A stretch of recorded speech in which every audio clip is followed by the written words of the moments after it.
El Charo, que está de Jaime, que está con nosotros hoy. Charo está en el plenario del Frente, hoy es la delegada de banderas en el plenario del Frente. Y además estaba fónica, por eso la mandamos para ahí. Muy bien, para todos que lo conocen, pero para aquellos oyentes que no conocen, Jaime Seco es integrante de la dirección de bandera del Liber, trabaja en el equipo de producción de la audición, y bueno, ya el otro día estuvo con Enrique Cano, como parte de la dirección de banderas, haciendo algunos análisis políticos, y bueno, una alegría que nos estés acompañando.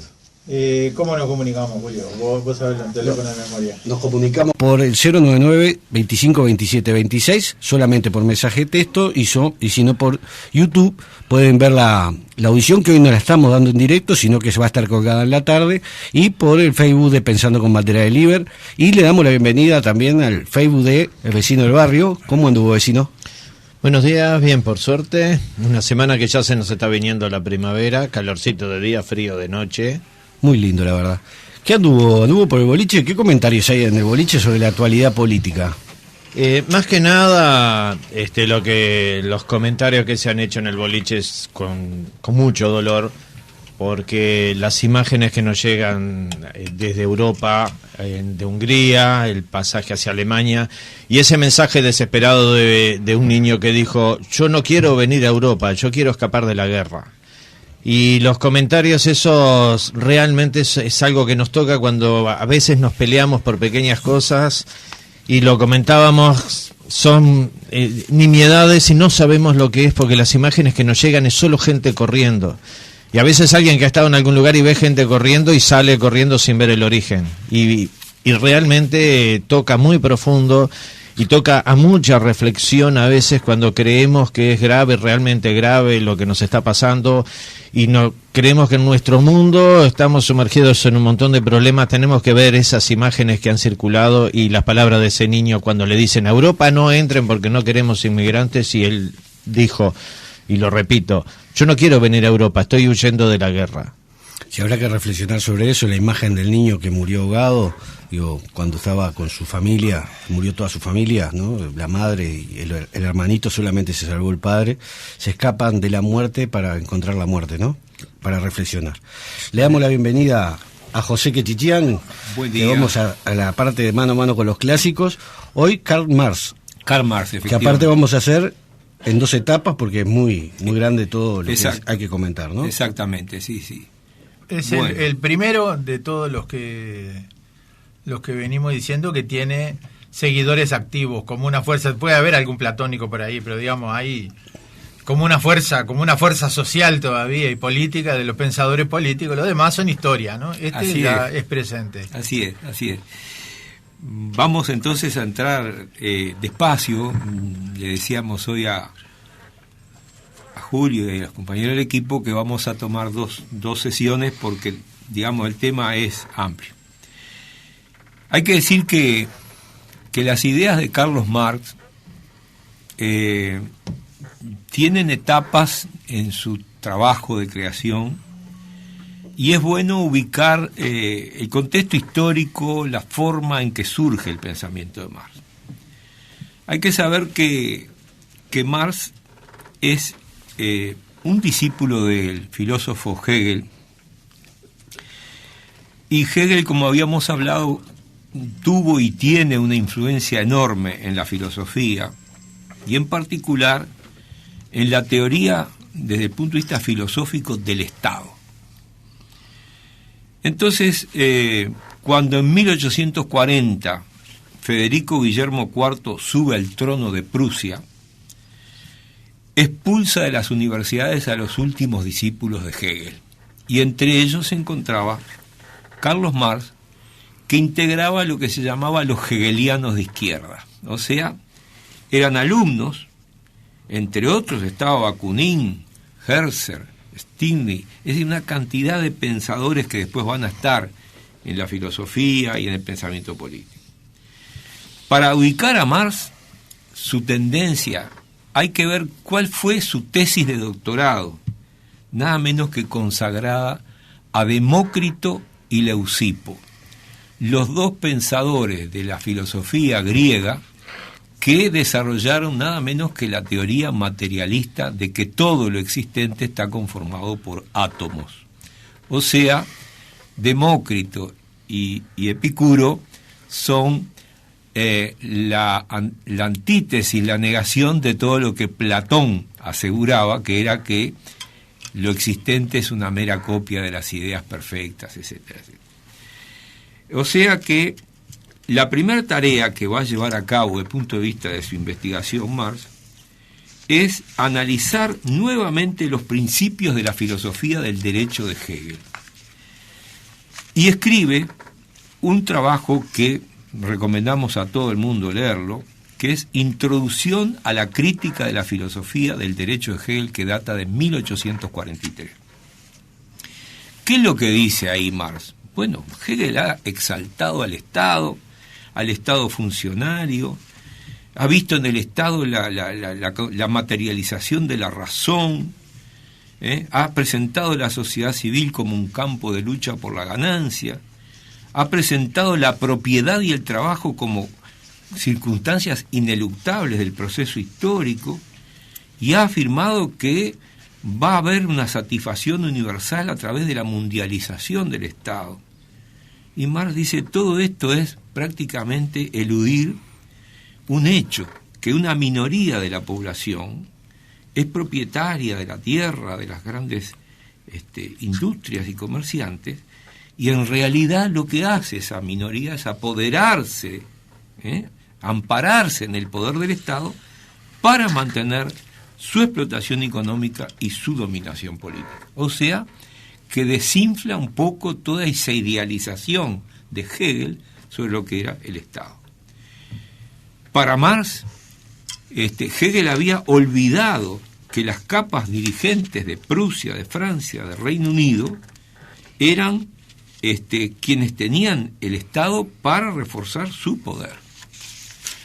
De manera que el realismo de Hegel, según Marx, va a llevar a la creencia de que prácticamente este momento de dominación burguesa es el momento eterno, es el momento de consumación de la historia, y lo que dice Marx es, no ha logrado ver Hegel que esto es un momento de la historia, un momento del desarrollo de la historia. Y esto es, desde el punto de vista del análisis que va a hacer Marx, una consecuencia metodológica decisiva. O sea, si volvemos al presente, siempre tener en cuenta que el análisis de algo es el análisis de algo que está en movimiento, cambiando, transformándose. Nunca es una fotografía cristalizada, congelada, de algo que no va a recibir ningún cambio. Entonces, para Marx, el hegelianismo, o sea, la filosofía de Hegel, no consigue interpretar correctamente la sociedad moderna porque no ha tenido en cuenta la dinámica de la misma. Y es ahí cuando Marx aterriza en que lo fundamental es ver que en la sociedad civil, o sea, lo opuesto al Estado, donde está el mundo del privado, lo que hay que analizar es la vida económica, que es fundamental analizar la vida económica. De manera que escribe unas famosas tesis sobre Feuerbach, el filósofo Ludwig Feuerbach, donde hay una afirmación en la tesis 11 que es prácticamente, una sentencia que sigue siendo vigente para todas las épocas, y dice: los filósofos no han hecho otra cosa que interpretar el mundo de diferentes maneras, pero de lo que se trata es de transformarlo. En las tesis sobre Feuerbach, así como en la ideología alemana, trabajos que escribe Marx entre 1845 y 1846, aparece un nuevo desarrollo que es que, criticando a Feuerbach, Marx dice: lo que distingue al ser humano de todo el reino animal es que es el único animal que puede producir y reproducir sus condiciones de existencia, forjar materialmente su mundo a partir de la circunstancia natural en que vive. Y esto, que el ser humano es el que produce y reproduce las condiciones de su existencia, también es un paso en el avance de la concepción que va a desarrollar Marx. Por supuesto, Ludwig Feuerbach había escrito sobre la esencia del cristianismo y había visto como que el cristianismo o la religión cristiana era la transposición imaginaria del universo terreno, del universo profano, donde se encuentran regulados idealmente los conflictos terrestres que son los que destrozan las sociedades reales. Pero Marx va más lejos que Feuerbach, no se queda en eso. En realidad, dice, Feuerbach criticó la religión, pero yo digo, dice Marx, que la filosofía, las teorías políticas, en general la ideología, son en su forma medios ideales de resolver idealmente las contradicciones que existen en el mundo terrenal, en el mundo concreto en que vivimos. Y en su contenido, las ideologías filosóficas, políticas, etcétera, son producto de esas contradicciones y responden a ellas. Es decir, ver de esta manera ya va mostrando cómo la aplicación de la dialéctica por Marx tiene un aterrizaje en la realidad que vivimos todos los días. Y entonces... Feuerbach decía, el Dios no creó al hombre, sino que el hombre creó a Dios a su imagen y semejanza. Es decir, Dios era, nosotros vemos hombres buenos, entendemos la bondad y nos imaginamos un ser infinitamente bueno. Todas nuestras virtudes las pasamos al infinito y creamos un ser infinitamente ponderable, digamos, o sea, bueno, no sé qué. Esa era la idea. Sí, sí. Lo que Marx pregunta es por qué pasó eso. Claro. Es decir, por qué el hecho de que Feuerbach viniera y nos avivara no hizo que todo el mundo al día siguiente se hiciera materialista y dejara de creer en Dios. Entonces dice, porque hay algo en la forma como vivimos que hace que ¿no? Por eso que dice, la religión es el opio de los pueblos. La gente se entiende mal, porque se entiende como que el opio es una droga, una porquería. No, el opio en esa época era un calmante. Es decir, la religión, no, se tomaba, la gente le dolía algo, era lo único que había. La religión es un bálsamo, es lo que nos permite vivir en un mundo donde hay contradicciones. De ahí se puso a estudiar la economía, ¿no? ¿Cómo arrancó Marx para el lado del marxismo, digamos? Claro. Bueno, efectivamente, Jaime, aquí estamos con que lo que entiende Marx es que para ser inteligible una sociedad, para entenderla y para entender sus transformaciones, había que analizar las condiciones materiales de existencia de la sociedad. ¿En qué se basa?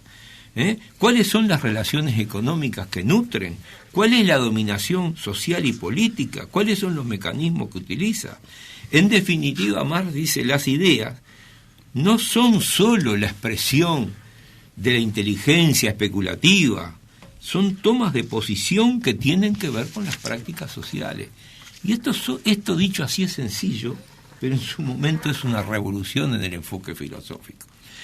Bien, una cosa importante a señalar, y estos ya son como, digamos, elementos que hay que prestarle mucha atención, que en ningún momento Marx pensó que su teoría, su interpretación materialista era una doctrina. Nunca estableció que era una doctrina.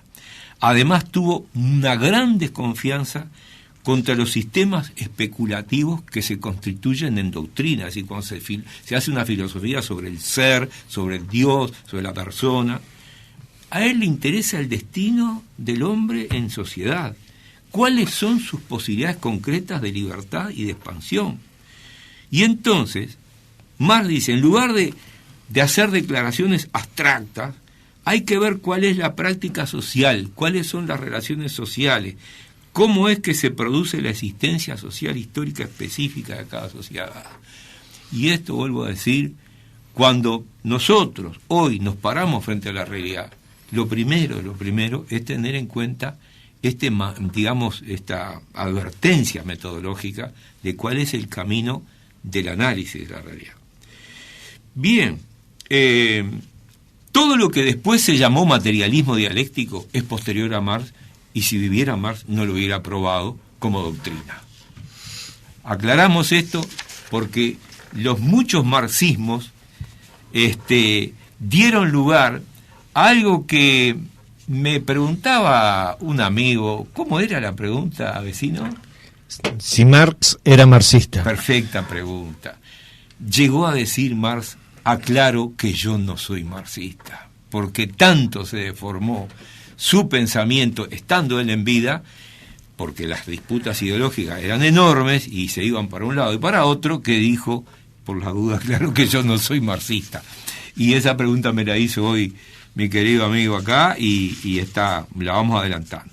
Entonces, el análisis de la dinámica material de la sociedad llevó a dos direcciones que es importante también analizar. Por una parte, Marx estudia la situación del proletariado en las ciudades y el campo. Primera cosa, ver cómo viven los que trabajan, concretito, y qué luchas emprenden para combatir la miseria y las sujeciones.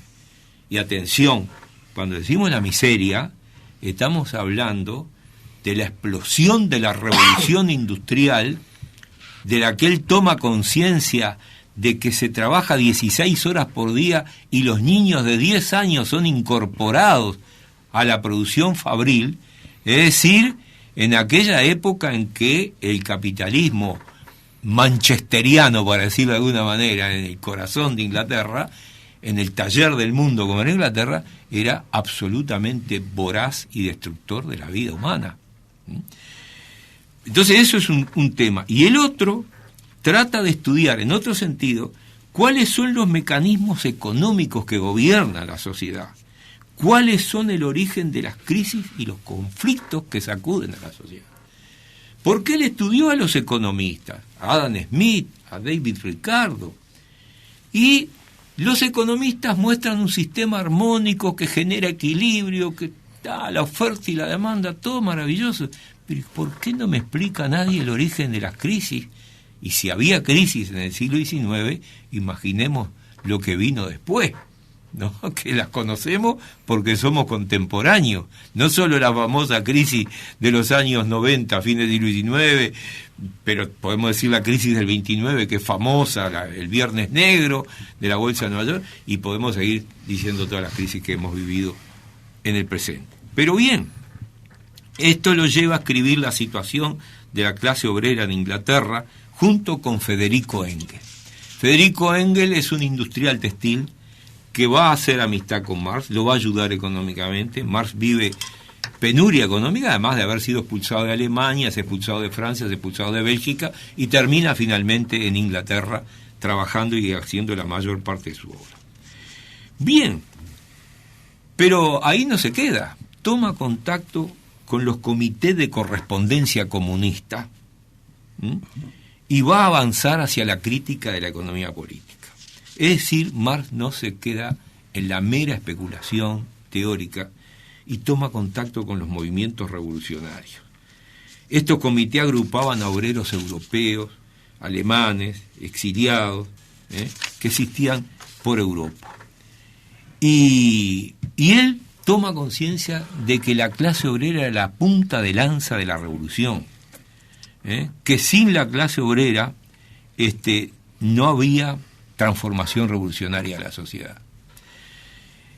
Y critica, atención porque esto es muy importante, el movimiento sindical inglés por considerar que el famoso trade unionismo, las trade union, eran un movimiento economicista, reformista, que no superaba el horizonte de la sociedad y del statu quo. Y lo critica duramente. También critica, atención, la división de los grupos revolucionarios que hay en la Europa continental, que estaban todos enfrentados y divididos. Vaya que es un tema para considerar. Y piensa Marx que habría que generar una teoría general de la revolución. Nada menos que una teoría general de la revolución, fundada en el análisis de la situación económica y política. Es decir, está avanzando, y si usted me permite usar una expresión muy, muy delicada, con comillas, está avanzando hacia una concepción que pretende ser científica. Ojo, pretende ser científica.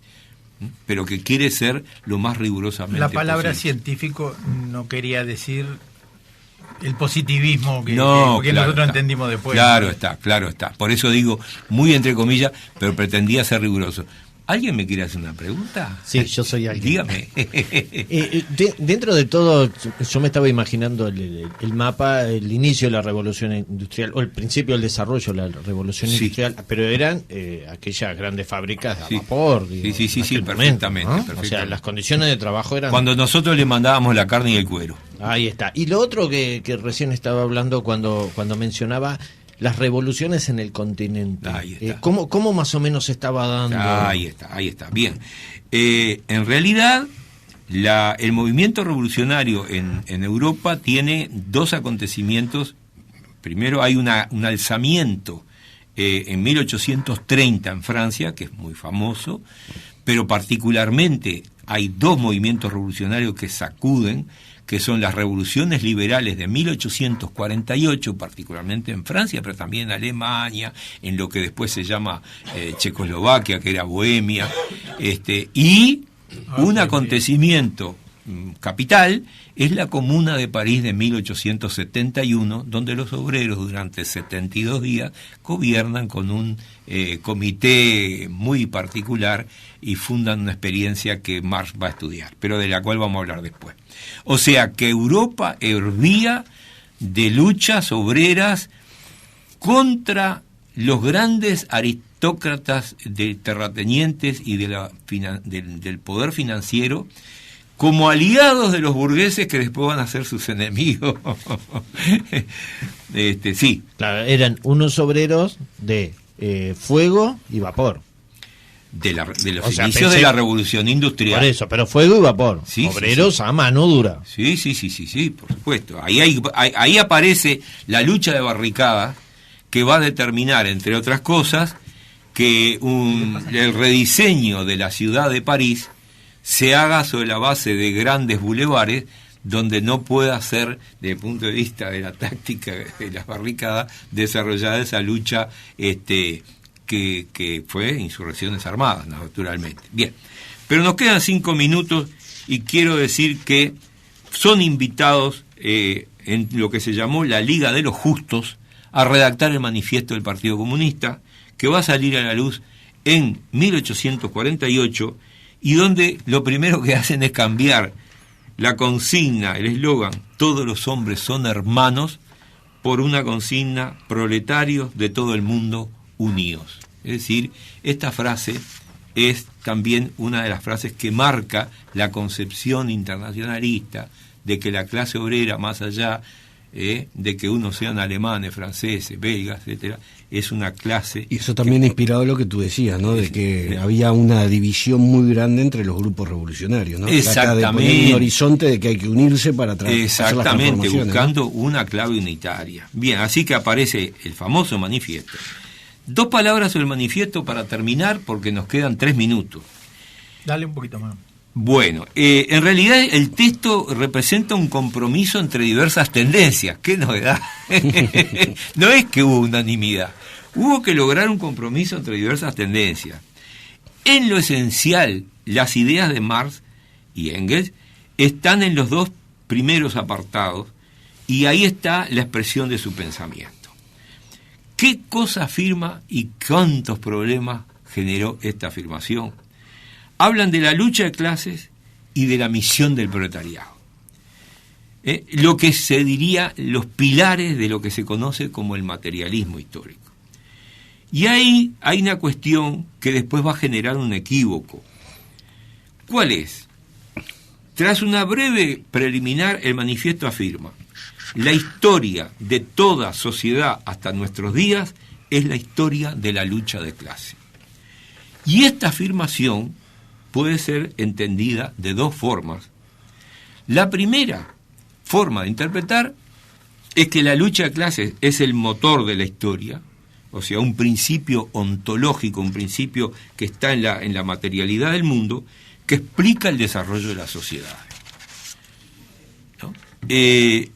Y el análisis del presente europeo, el examen del pasado y otros tipos de sociedades permiten afirmar que la lucha que opone a los opresores y oprimidos es el concepto clave gracias al cual se puede entender el presente, y entonces es legítimo abordar el estudio de la sociedad a partir de ver si y cómo se desarrolla la lucha de clase.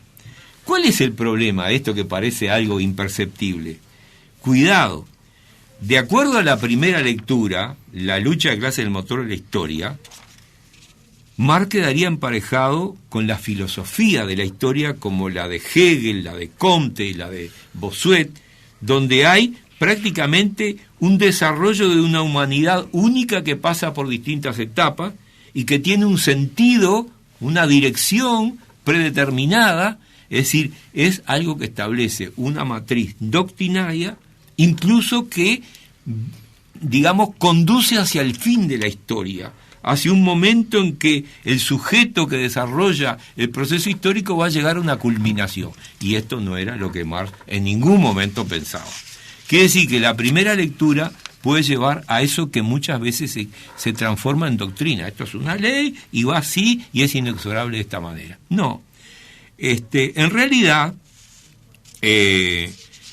digamos, hay toda una cuestión importantísima cuando Marx establece lo que es una infraestructura o base de la sociedad, ¿no? Digamos, donde el elemento motor son las fuerzas productivas que determinan las relaciones de producción, ¿no? Que esas relaciones son independientes de la voluntad humana, definen lo que es un modo de producción, pero todo esto de base y superestructura, es decir, la base económica y la superestructura donde está lo jurídico, lo político, lo filosófico, lo religioso, etcétera, que determina la conciencia social, todo esto fue interpretado de manera mecanicista, y entonces ahí está el problema. Hay una afirmación que va junta con esta: no es la conciencia de los hombres la que determina su existencia, sino al contrario, es la existencia social la que determina su conciencia. Pero estas frases después van a ver que en el desarrollo del pensamiento son analizadas con matices, matizadas. También la conciencia puede determinar qué pasa en la base material de la sociedad, porque un conjunto de ideas impulsadas por una clase social ascendente empieza a reconfigurar también un orden social y económico, y esto es, digamos, un camino que no debe ser nunca tomado, como decía Jaime, de manera mecánica, positivista. Bien, ¿qué es lo importante? Que hay que separar a Marx de lo que puede ser la concepción de San Agustín, de Hegel, que veía la historia como un proceso ascendente hacia un final de perfección y de consumación, donde triunfa o la idea de Dios o la idea de la razón, que es Hegel, ¿no? Es decir, no se trata de eso. Entonces, la concepción es muy seductora porque es una visión totalizadora, pero no responde a la verdadera idea de Marx. Marx vio esto y cuando desarrolla otros trabajos que analiza los hechos históricos concretos, ¿no? Como por ejemplo la Revolución del 48, la de la Comuna de París y la lucha de clase en Francia, él empieza a ver que esa idea de que lo económico determina lo que pasa en lo político, en lo social, en lo filosófico, lo empieza a matizar. Dice, en última instancia, como diciendo, es determinante, pero no absoluto. O sea, uno no puede decir, dadas determinadas relaciones de producción, la sociedad exactamente va a ser así o va a marchar para allá.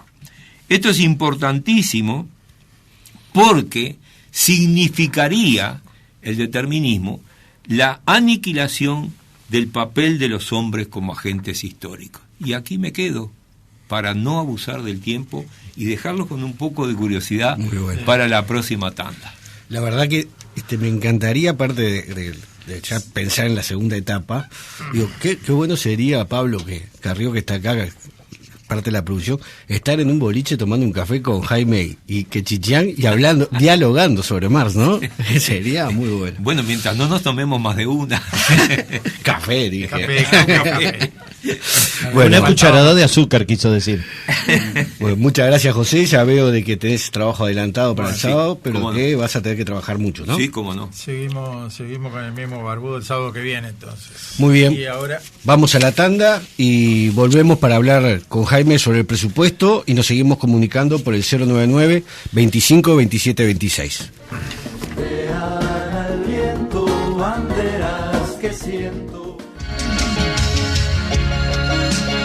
Desde Montevideo, Uruguay, transmite CX12, Radio Oriental, en los 770 kHz de amplitud modulada en Canal Libre Internacional.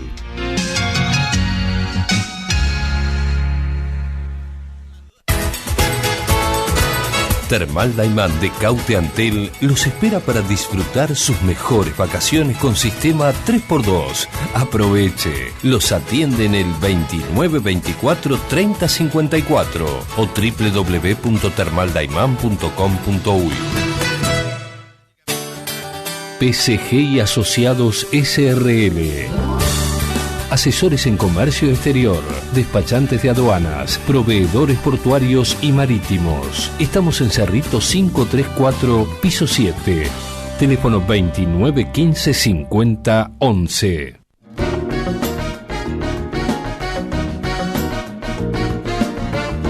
Bueno, volvemos, oyentes. Vamos a seguir trabajando con Jaime.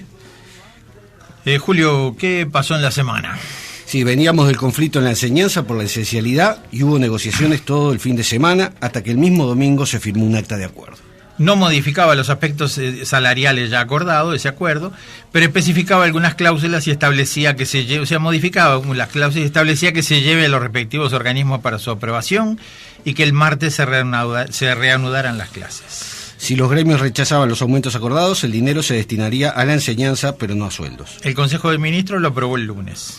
Los gremios tuvieron actitudes distintas, al punto que el PCNT emitió un comunicado en el que se desvincula de la continuación de las negociaciones. Hoy, al día de ayer, FENAPES rechazó el acuerdo, se declaró en conflicto y pide la renuncia del presidente del PCNT, del secretario Fernando Pereira y Marcelo Abdala. Está. Luego de 3 asambleas, los gremios habían levantado la huelga, aunque habían anunciado sí que el conflicto seguía y se preveían ya paros parciales. Queda en huelga solitaria el gremio de funcionarios no docentes de secundaria. Sí, ahora ya no tan solitaria, ¿no? Cuando redactamos esto era anoche.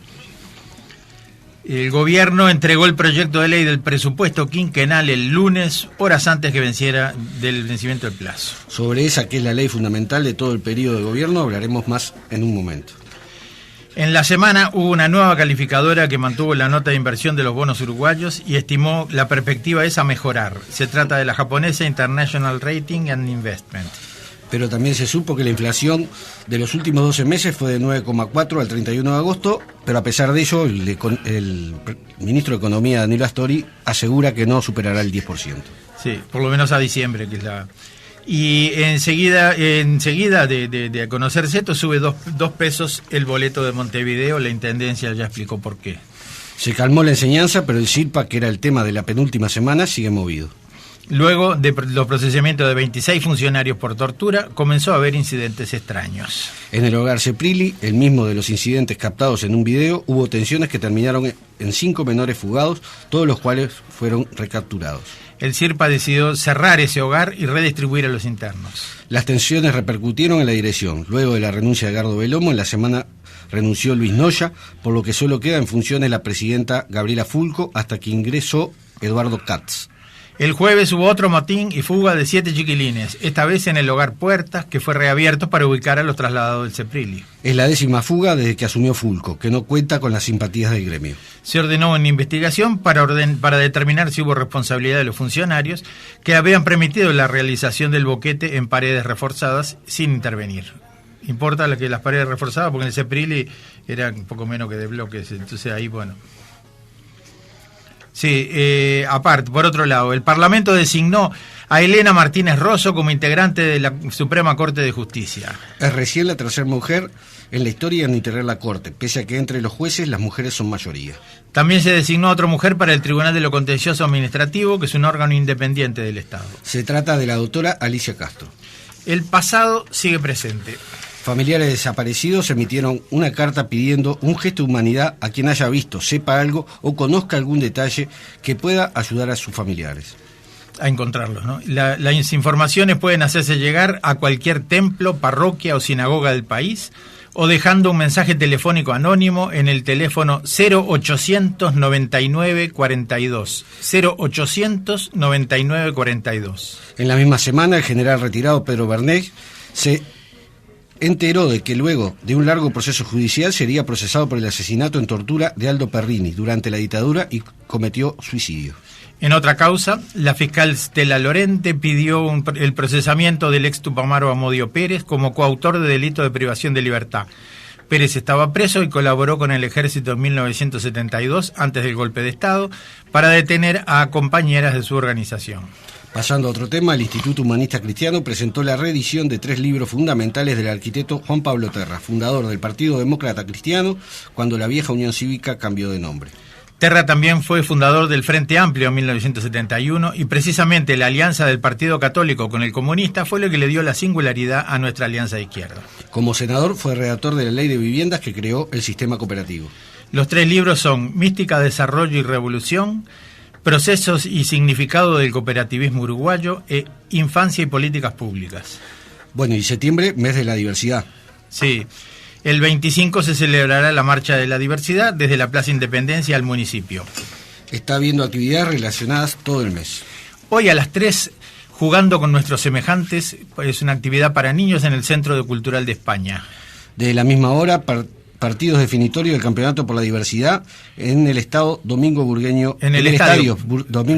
Miguel de Maldonado. De 10 a 5, ahora, artistas plásticos pintan a la vista del público en el atrio de la Intendencia de Montevideo. A medianoche, en Music Box, La Rañaga y Juanico, fiesta de inauguración del festival Chamale H. Y queda la imagen final para sentir cómo está el mundo. El niño sirio de 3 años que la marea arrojó a la playa como resaca. La siembra de guerras en el sur y este del Mediterráneo provocó esta crisis humanitaria de centenares de miles de refugiados desesperados que se tiran al mar en cáscaras de nuez y que los políticos europeos califican de hordas. La imagen inicial de la semana fue un camión abandonado en Hungría por traficantes de personas con 71 refugiados muertos en su interior, principalmente sirios. Y siguió con los tumultos en la estación de trenes de Budapest, donde solo se permitió abordar a personas con visa para ingresar en Austria. Las autoridades europeas no atinan a acordar medidas para encarar la crisis. Y esto nos interpela a todos los uruguayos, que recibimos a solo 4 familias y nos quejamos de si se adaptan o no, si las niñas van a la moda nuestra o a la de ellas. Realmente da para reflexionar todo lo que pasó y los comentarios que se hicieron cuando vinieron refugiados sirios, y está previsto que en algún momento se puedan venir más. Así que esta fue la semana muy movida. Entrando a lo que decía el picoteo, al tema de conversar un poco y tratar de poner sobre la mesa algunos elementos del presupuesto, vamos a leer un mensaje que viene a tono. Estimados Julio, vecinos, José y Jaime, estamos pensando con bandera del Liber. Agradezco a Radio Oriental la oportunidad de participar en Pensando con bandera del Liber en perspectiva y vamos caminando. Me aportan mucho para mi programa El Fogón de la Sabiduría, emisora de La Playa, 94.5 FM en San Gregorio de Polanco. Ayer Emiliano Cotelo realizó una excelente entrevista a Danilo Astori. Lo conozco de la Universidad Clandestina, cursos paralelos, centro de investigación. Creo que Danilo nos quiere mostrar luz en las tinieblas de nuestra crisis civilizatoria. Debería y necesita ser apoyado. No puede haber justicia social si no multiplicamos los peces y los panes. Benito, de La Voz de mi Pueblo, San Gregorio. Entramos con este mensaje. Bueno. Y Jaime, ¿cómo calificás la ley de presupuesto? Y es la ley fundamental del periodo, ¿no? Porque aquí es donde se distribuye para dónde va a ir la plata, y eso indica qué es lo que querés hacer. Además, a diferencia de los presupuestos anteriores que no estaban balanceados y que en definitiva eran como nada más que por aprobarlo, porque después nunca se cumplían, y el ministro de Economía le daba a los distintos incisos la plata que tenía, más o menos, distribuía a él. Los gobiernos del Frente Amplio están repartiendo las partidas así como están escritas, y por lo tanto la ley de presupuesto hay que hacerla con mucho cuidado, cosa que es relativamente fácil cuando se crece, pero es bastante más difícil cuando hay problemas. Y en el medio de una situación crítica en el mundo, como hablábamos en el programa anterior, ¿no? La introducción de la presentación del presupuesto tiene esta frase que me parece que está mejor redactada de lo que puedo decir. El presupuesto es la expresión fiscal y financiera del plan de gobierno. Y constituye a su vez una de las herramientas privilegiadas para avanzar en el cumplimiento de los compromisos asumidos ante la ciudadanía por el gobierno. ¿Qué pasa? Que la situación económica importa, por eso la exposición de motivos le dedica más o menos la mitad de sus 100 y pico de páginas, es un análisis profundo y amplio que se hace, no a explicar, si la segunda mitad es a explicar qué se va a hacer y por qué se privilegian algunas cosas y en qué más o menos directamente, explicar el articulado que viene adentro, que tiene 709 artículos, creo, porque además trae ajustes que tienen que ver con cuestiones presupuestales en todos los municipios, en todos los ¿cómo llaman? Los ministerios. Pero la situación económica es fundamental porque te indica la plata que va a haber. Si la situación económica mejora, hay más aumento, la gente compra más, se va a recaudar más IVA, entonces el Estado va a poder hacer más cosas. Si se recauda menos IVA, el Estado va a poder hacer menos cosas. Y a su vez al revés, depende cómo esté armado el presupuesto, va a incidir en que la economía mejore o empeore. Por eso es una situación como delicada que hay que ir manejando. Y no sé, algunos dicen que el Uruguay lo está manejando bastante bien. Sí, yo escuchaba en la radio a José Carlos Díez, que hoy viene a presentar, es un economista español progresista, que él planteaba de que la situación en el mundo estaba muy complicada, que Europa todavía estaba sin salir de la crisis, y particularmente en la región venía Brasil no aterrizando, sino en picada, ¿ah? Donde se prevé, el otro día lo decíamos, es el segundo trimestre que le dan números negativos. Uruguay tiene una gran exportación hacia Brasil que puede decaer.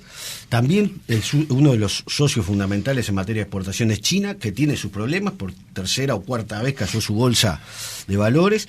Hay un fortalecimiento de la moneda norteamericana que está incidiendo el factor dólar acá en el Uruguay, que tuvieron el Banco Central a salir con reservas. Y lo que decía este economista de que Uruguay estaba bien parado, pero que tenía que tener cuidado porque había tenido un crecimiento salarial importante de los trabajadores y que lo que había que preservar más ahora, más que el salario, era el empleo, porque puede traer repercusiones. Y que aparte hay que hacer una apuesta muy importante a la educación, a la enseñanza, y que Uruguay lo está haciendo en este presupuesto, decía. Viene un analista de lejos cómo nos están viendo en el resto del mundo. Bueno, no sé si había leído ya el presupuesto, pero el presupuesto dice eso, ¿no? Argentina es otro de de los mercados que importan, que está teniendo problemas graves, eso siempre nos afecta. Se prevé que va a crecer menos, va a crecer, mientras en el primer periodo de gobierno del Frente se crecía el 5,9 anual, en el segundo el 5, estos 5 años se va a seguir creciendo, pero solo 2,7. Y los 2 años primeros van a ser los más complicados. Después, aparentemente, toda la situación mundial y los análisis internacionales de otros, no es que el gobierno quiere y pone eso porque se muere de ganas de que después mejore, no, aparentemente estos análisis se hacen en serio porque si no... El otro día, uno de los gurises que estaba asustado por el tema de la crisis y todo esto, lo agarró el viejo Coco, le puso una mano en el hombro y le dijo: nene, vos no sabés lo que era cuando subían otros gobiernos y decía, va a haber crisis, y metían los impuestazos. Dice, yo estaba trabajando, dice, me tuve que jubilar, y ahora se habla tanto porque si se habla porque se hace, y le comentaba los tiempos de la rendición de cuenta de artículo único, que decía, se sube, se aprueba esto, no se aprueba, y acá ya pasamos crisis.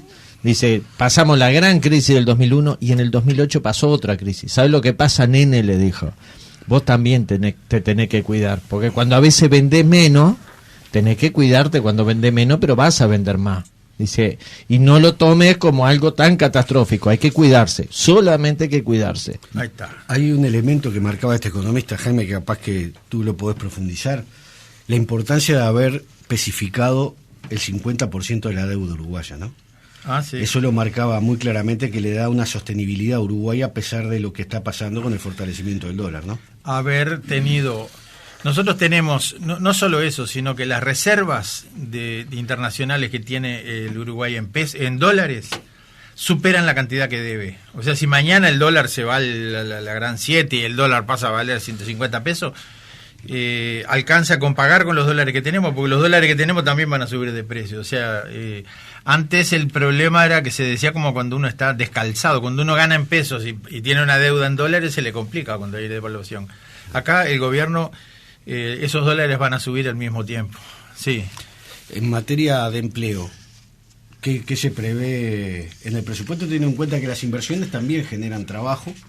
Acá hay una situación particular, digo, si uno se pone a ver el Producto Bruto Interno, cómo ha caído y cuáles son las proyecciones que se tenía, hay que saber que hubieron 3 proyectos importantes que se tenían previstos que cayeron.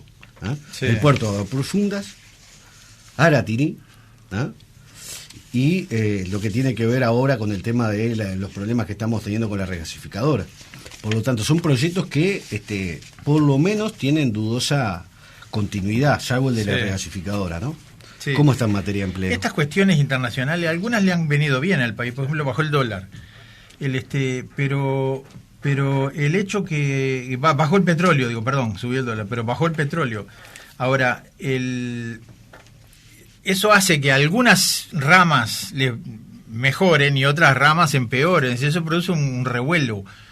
Lo que tenemos ahora es un revuelo de situaciones que le dan mal y situaciones que le dan bien. Yo imaginaba cuando uno revuelve el café para un lado con la cucharita y de repente da vuelta para el otro lado, que se arman 50 remolinos. Estamos en esta situación. Y eso afecta porque hay empresas que toman mucha gente, que no sé, el sector lácteo y otras empresas. Va a haber este año, según la estimación del gobierno presentada dentro del presupuesto, el empleo o la ocupación va a bajar un 1%. La ocupación general, no el desempleo. La ocupación general del total de los trabajadores va a haber un 1% menos. Será de horas trabajadas, de lo que sea, pero va a bajar el 1%. Eso es una cifra importante. Después va a empezar a subir levemente. Bueno, vamos a tener que seguir profundizando en este tema. El compromiso de todos nosotros es de ver si podemos traer a alguien del equipo económico, a Pablo Ferreri o alguno del Ministerio de Economía, para que nos pueda ahondar un poco más en los desafíos que tiene este presupuesto, ¿no? En el cual el 40% del destino del presupuesto va al tema educación, ¿no? Sí, de la parte del destino incremental, es decir, porque el 70 y pico % ya está comprometido, son los salarios que ya están, las cosas que ya están. Pero del otro que se puede distribuir, el gobierno lo distribuyó de acuerdo a sus prioridades del plan de gobierno, que está la educación, está el sistema de cuidados, está la seguridad. Muy bien.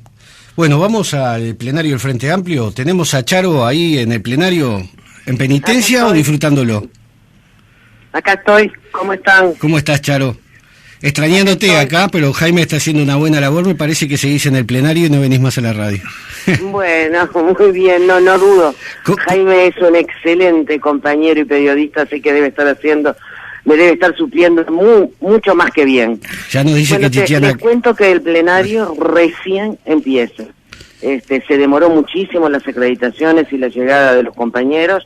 Después vino una delegación de Fripur a plantearle al Frente Amplio la situación en la que estaba, por lo cual se nombró una comisión, un grupo donde había legisladores que estaban acá presentes y grupos de compañeros del plenario que salió a atenderlos, y recién ahora se está presentando un informe de la mesa que es nada más que un raconto de lo que ha pasado desde el inicio de la presencia de Uruguay en este tema del TISA a la fecha. Así que recién ahora empezará la discusión sobre la integración o no al TISA por parte de la fuerza política. O sea, ¿Cuál es el orden del día del plenario? ¿Cómo? ¿Cuál es el orden del día del plenario?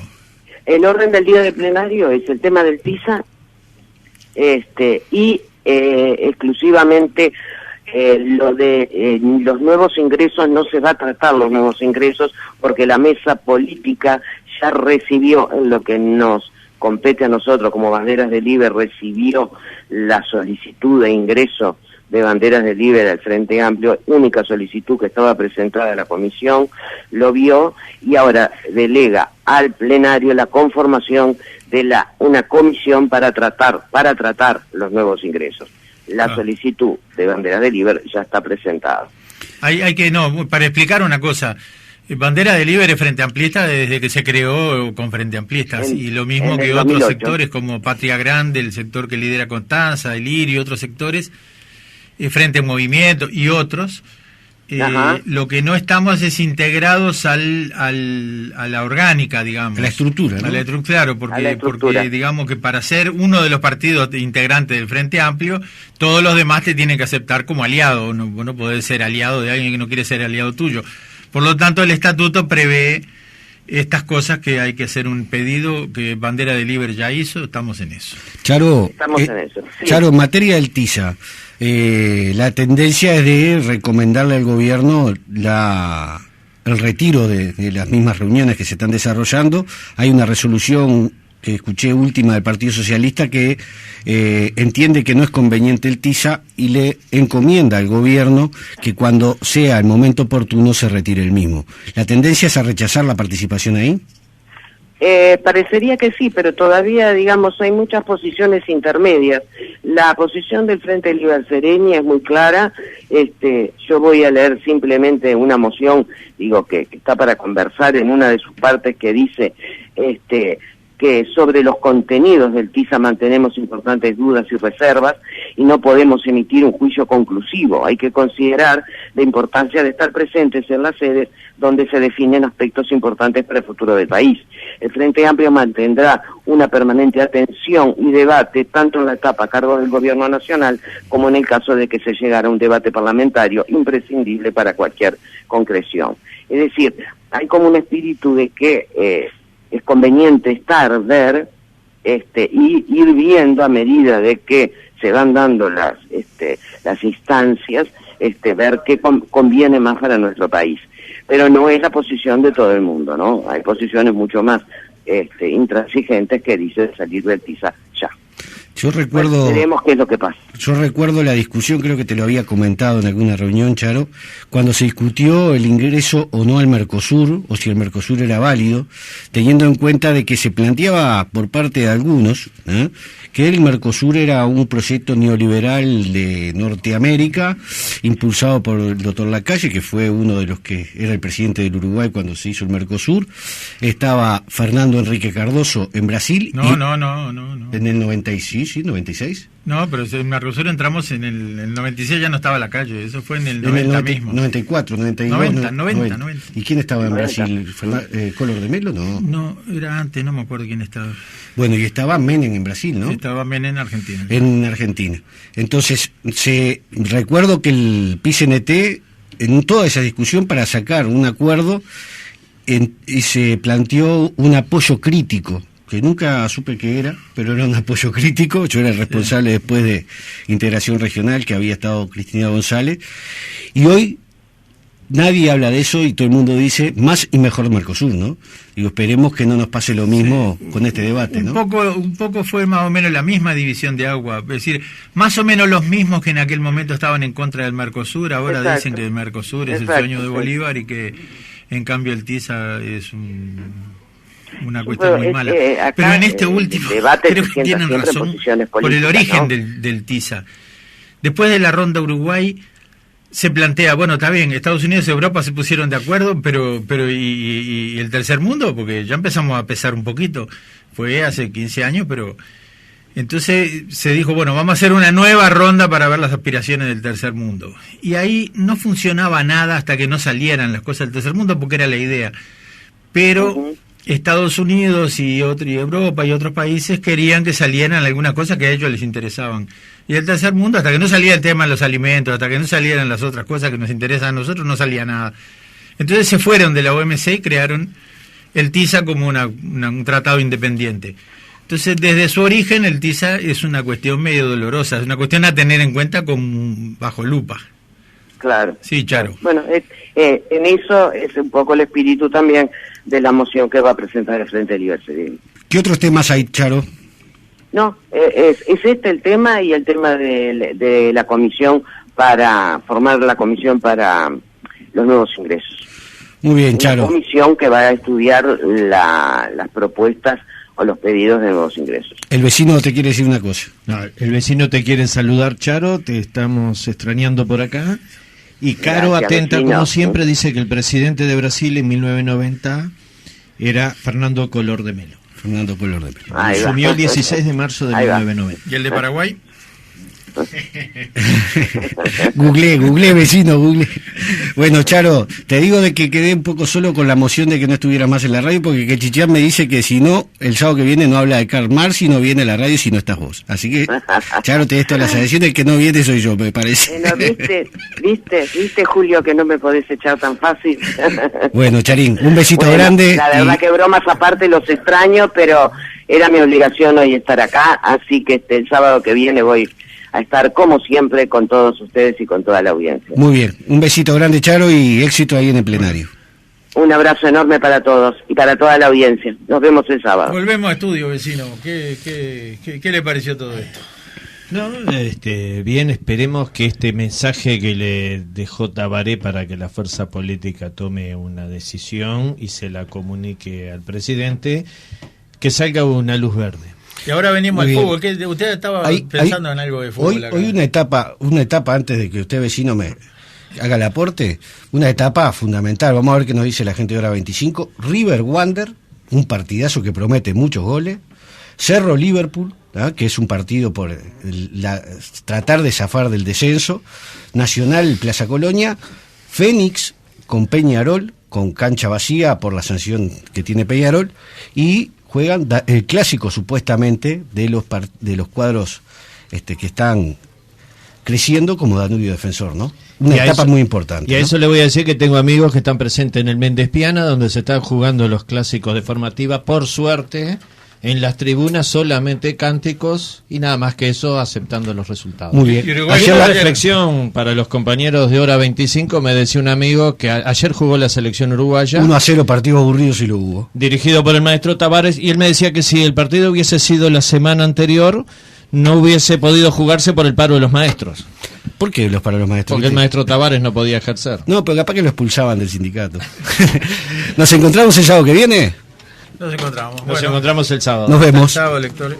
Al viento, banderas que siento, llevando adelante memoria. Hasta aquí, Pensando con Banderas del Iber, la audición Frente Amplista. Les esperamos el próximo sábado desde las 10:30 horas para continuar charlando sobre los temas que nos interesan a todos con Banderas, junto al Frente Liber Sereñi.